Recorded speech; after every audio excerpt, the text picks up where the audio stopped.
My daughter and I pulled off the greatest performance of our lives that day. But before I tell you how it ended, let me take you back to the morning it all began to fall apart.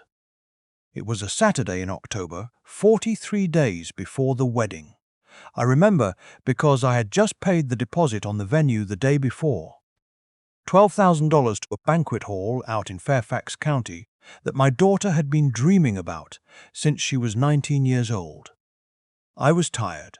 My knees were giving me trouble, the way they always do when the weather starts to turn, and I had come downstairs at 6 in the morning to make a pot of coffee and sit in my kitchen the way I always do when I need to think without anyone watching me. I am 64 years old. I worked 31 years as a civil engineer for the county before I retired. I raised my daughter alone after her mother passed. She was 8 years old and I was 37, and there were nights I did not know how I was going to get either one of us through to the next morning. But we did. We always did. She grew up into the kind of woman that makes a man proud not just as a father but as a human being. Smart, careful, generous with people in a way that sometimes worried me because the world is not always generous back. Her name is Simone. No, wait, I am getting ahead of myself and I am mixing things up. Her name is not relevant to what I have to tell you. What is relevant is that she is my only child and she trusted me completely. And on the morning I am about to describe to you, that trust was the only thing that made what happened next survivable. I was on my second cup of coffee when I heard the car pull up outside. I did not think anything of it at first. My neighbor across the street works early, and sometimes his friends park in front of my house. But then I heard voices on my front porch. Two men, talking low, the way men talk when they think no one is listening. I recognized the voice immediately. It was my future son-in-law. I will call him what he was, a liar. But his name was Dexter Paulson, 29 years old, an account manager at a logistics company in Arlington, nice enough smile, firm enough handshake. My daughter had been with him 2.5 years. He had proposed at a restaurant in Georgetown. Got down on one knee, the whole production. She called me from the parking lot afterward, crying the good kind of tears, and I had said all the right things because I meant them. I wanted her to be happy. I had prayed for her to be happy. The other voice I recognized too after a moment. It was a man I had met twice, a friend of Dexter's from college, someone he called Trip. I never learned his real name. Did not need to, as it turned out. I was not trying to eavesdrop. I want to be clear about that. I had gotten up from my chair to go refill my coffee mug, and the window above the kitchen sink was cracked open about 2 inches because I had been running the stovetop the night before and never pushed it all the way shut. The porch wraps around to the side of the house right below that window. That is the only reason I heard any of it, Dexter said. And I am going to tell you his exact words because I have replayed them in my head so many times they are carved into me. She doesn't know anything yet. She thinks this is real. And as long as the old man keeps writing checks, we are sitting perfectly fine. There was a pause. Then Trip laughed. Not a real laugh, more like an exhale, and said, "You sure he's got what you think he's got?" Dexter said, "Her mom left her a life insurance policy. $250,000. She told me about it 6 months ago. She said she's been keeping it in a high-yield savings account, and she's going to use part of it for the house down payment after the wedding. That's real money, man. And once we're married, Virginia is an equitable distribution state. I've already looked it up." I stood completely still at that kitchen sink. I did not breathe. I held my coffee mug in both hands, and I stood there and I listened. Trip said, "What about her dad?" Dexter said, "What about him? He's old, he's retired, he's got a pension and a house. Whatever she inherits eventually is part of the picture too, but that's long term. Right now I just need to get through this wedding, give it a year, maybe 2, then file. She'll be too embarrassed to fight dirty. She's not like that." Then he said something that I will never forgive as long as I live. He said, "She loves me too much to see who I really am. That's her problem, not mine." Tripp said something I could not make out. Then there were footsteps down the porch steps, a car door, and they were gone. I put my coffee mug down on the counter. I sat back down in my chair, and for a long time I did not move. I want to tell you that I immediately knew what to do. I want to tell you I was calm and strategic, and I had a plan within the hour. The truth is, I sat in that kitchen for almost 40 minutes with my hands flat on the table, and I felt something I had not felt since the night the hospital called about my wife. A kind of cold that starts somewhere behind your sternum and spreads outward until your fingers go numb. My daughter was at her apartment across town. She was probably still asleep. She was going to call me later that afternoon, and we were going to talk about centerpieces. I picked up my phone. I almost called her. I dialed the first 3 digits, and then I stopped.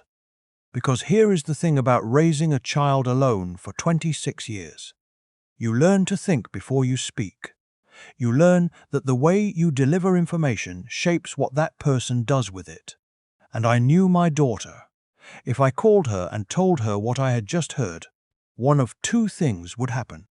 She would collapse because she loved that man, she truly believed in him, or she would call him immediately, confront him, give him the chance to deny everything, and construct a story and turn it around so that somehow I was the problem. I had watched him charm her out of smaller arguments. I knew what he was capable of. I needed something she could not argue with, something he could not talk his way around.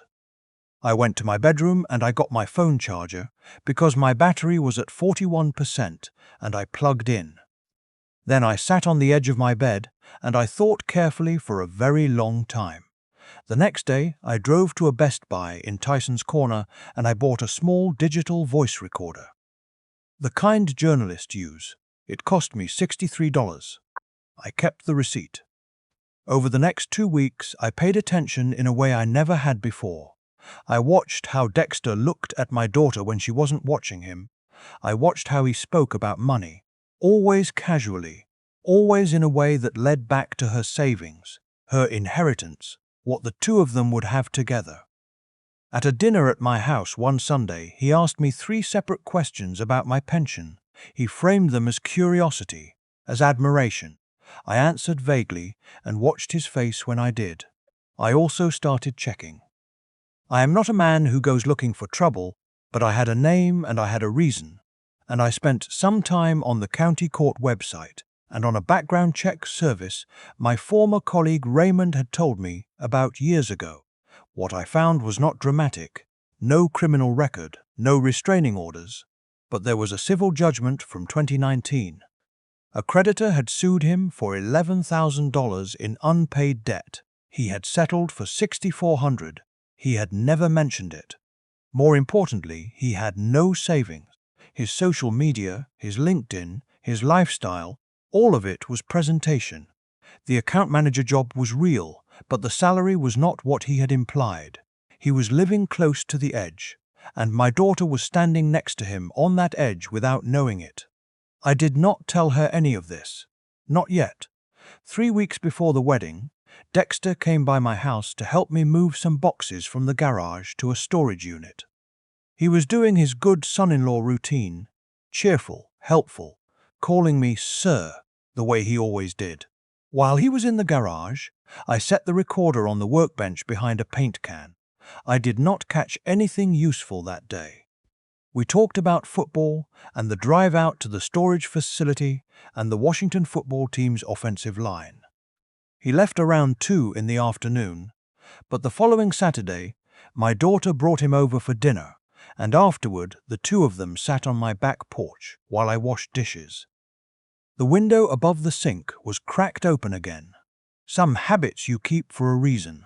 I heard enough. He was not as careless as he had been that October morning, but he slipped. He was talking about the honeymoon in Cancun. I was paying for part of it, and he said something to her about how they should put all their accounts together right after they got back. He said, "It just makes things simpler, babe." everything in one place. She said she had been thinking about keeping her savings account separate for a little while, just until they settled in. He pushed back, smoothly, reasonably, the way you push back when you have rehearsed the argument. "That's not how a real partnership works," he said. "I thought we were doing this together." I dried my hands on the dish towel, I turned off the kitchen light, and I decided it was time. That night after he left, I asked my daughter to stay for a few minutes. We sat at the kitchen table. I told her that I needed to show her something, and that I needed her to hear me out completely before she said anything. She looked at me the way she used to look at me when she was a little girl, and she could tell I was serious. That particular kind of still, watching patience she has always had. I played her the recording from October, the one I had captured through the kitchen window that first morning. I had managed to get a partial recording, not perfect, not a full courtroom exhibit, but enough. His voice, Tripp's voice, the words, "She loves me too much to see who I really am." She did not make a sound. She sat across from me with her hands in her lap, and she listened to her fiancé describe her as a financial opportunity, and when it ended she was quiet for a long time. Then she said, "How long have you known?" I told her. All of it. The date, the background check, the civil judgment, all of it. She nodded slowly. She looked at the wall to my left, then back at me, and then she said something I was not prepared for. She said, "I don't want to just cancel it, Daddy. I want him to know that we knew.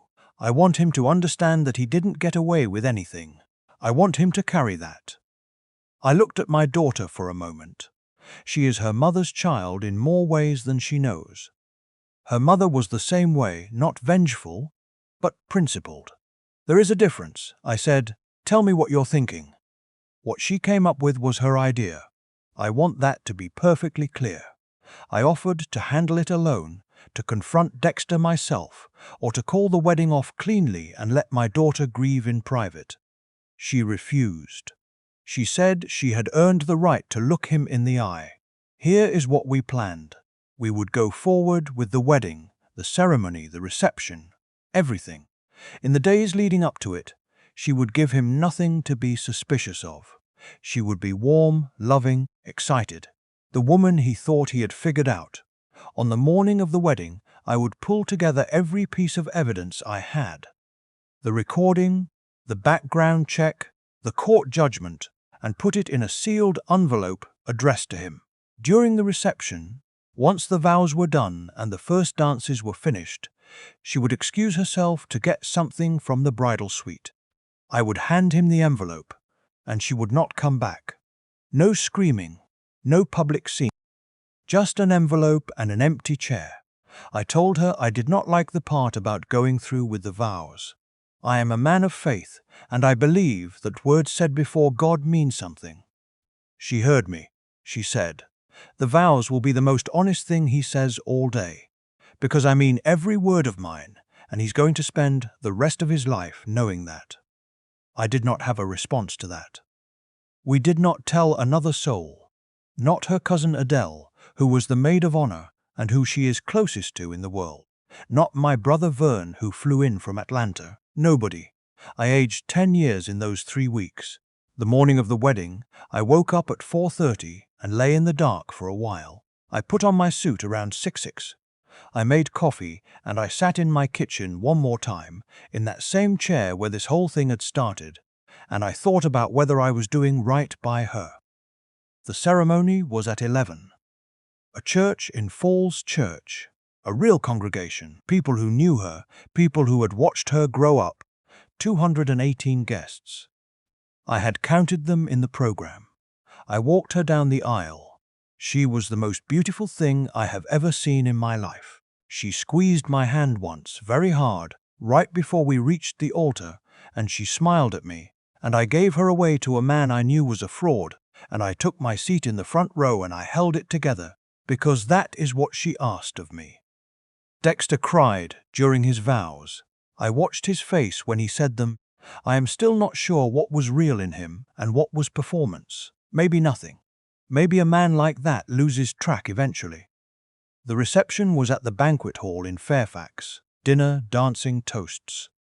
Her cousin Adele gave a speech that made the whole room laugh and then cry. My brother Vern danced with my daughter to an earth, wind and fire song that her mother used to love. I danced with her too, briefly, and I held her close and I told her I was proud of her, she whispered. Almost, Daddy. Around 8:30, she excused herself. Said she needed to freshen up. She kissed Dexter on the cheek. I walked to the bar, ordered a club soda, and waited. Dexter was talking to a group of his co-workers. I gave it 2 minutes. Then I walked over, touched his arm, and told him his wife had left something for him upstairs and asked me to bring it down. I handed him the envelope. He took it the way you take something when you're not sure what it is. He looked at it, looked at me. I kept my face completely still. Then I said, quietly, so that only he could hear, "Open it when you're ready. There's no rush." I walked back to my table and I sat down and I put my hand flat on the tablecloth and I breathed. He opened it about 4 minutes later. I watched from across the room. He read the first page. I saw the color leave his face. He read the second page. He looked up and found me immediately, across that crowded room, through the noise and the music, and the 200 people celebrating what he thought was his best. I did not look away. He stood up from the table. He looked toward the hallway where my daughter had gone. He took 2 steps in that direction and then stopped, because he understood, I think in that moment, that there was nowhere to go. She was not coming back. The envelope was in his hand. The evening was over. He left through the side door. His co-workers thought he had gotten sick. His mother found out the truth a week later, and from what I understand, she did not take his side. My daughter and I sat together in that banquet hall until midnight. We ate the wedding cake. It was lemon with raspberry filling, her mother's favorite combination. Her cousin Adele, once she understood what had happened, sat with us and did not ask many questions, which was exactly right. My brother Vern brought us both a slice of cake and then sat across the table and said, "Baby girl, your daddy is something else." And my daughter laughed. A real laugh. The first real one I had heard from her in weeks. The annulment process in Virginia took 4 months. It was straightforward given the circumstances. Dexter did not contest it. I have thought a lot since then about whether we handled it the right way, whether it was fair to the guests, to the church, to whatever small part of him might have been genuine. I have made my peace with most of it. The only part that still sits with me is the vows. Not because I think my daughter was wrong, but because I believe she meant them, and she deserved to say them to someone who did too.